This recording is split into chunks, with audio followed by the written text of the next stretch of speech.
football had exploded. Thousands of men playing every weekend, crowds paying to watch. But a question was tearing the game apart. Should players be paid?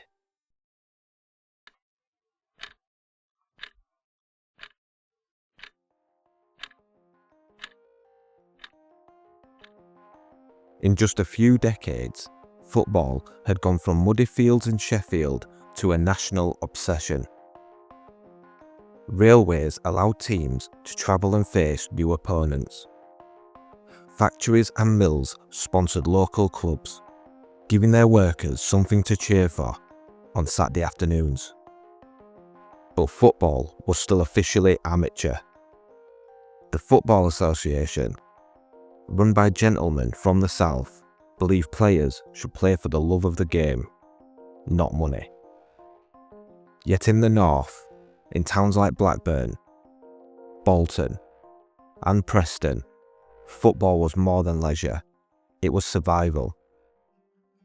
Working class players often missed wages to play matches.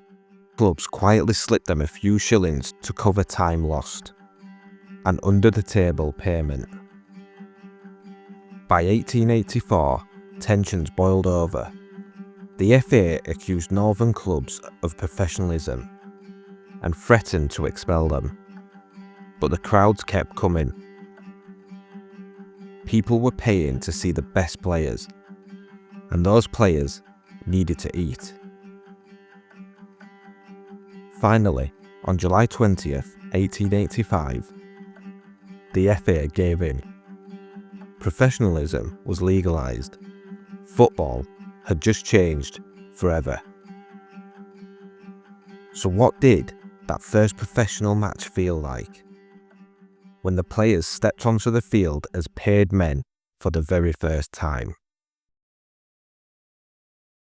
I remember that day clear as anything. September 1885, Preston North End against Darwen, a proper Lancashire scrap. There must have been 1,000 there, maybe more. Coal dust still on their faces, caps pulled low, pockets nearly empty, but they'd saved enough to stand ankle deep in mud just to watch us play.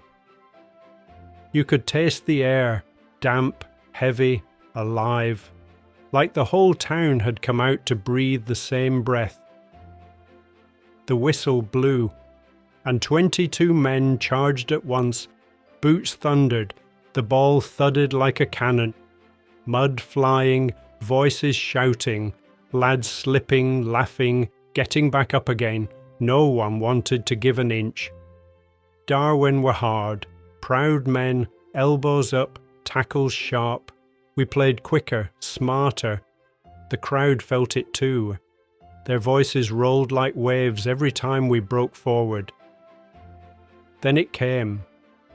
Across from the wing, straight past the keeper, through the tape between the posts. For a second, silence. Then, the roar. Men shouting, hats in the air, kids on shoulders.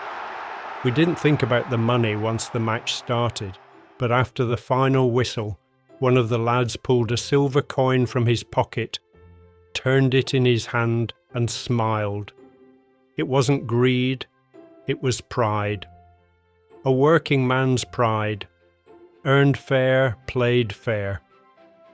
Of course, not everyone liked it. The gentleman in London said we'd spoiled the purity of the sport. But purity doesn't pay your rent. That match, it wasn't just the first professional game. It was the moment football became a living. And from that day on, the game was never just a game again. Professionalism spread fast, and by the late 1880s, clubs like Preston North End and Aston Villa built squads of paid players. In 1888, the Football League was founded, the first organised league competition in the world. Football transformed from a pastime into an industry. Working men became local heroes. Crowds swelled into the tens of thousands, and the professional era set the stage for something even bigger: competition between nations.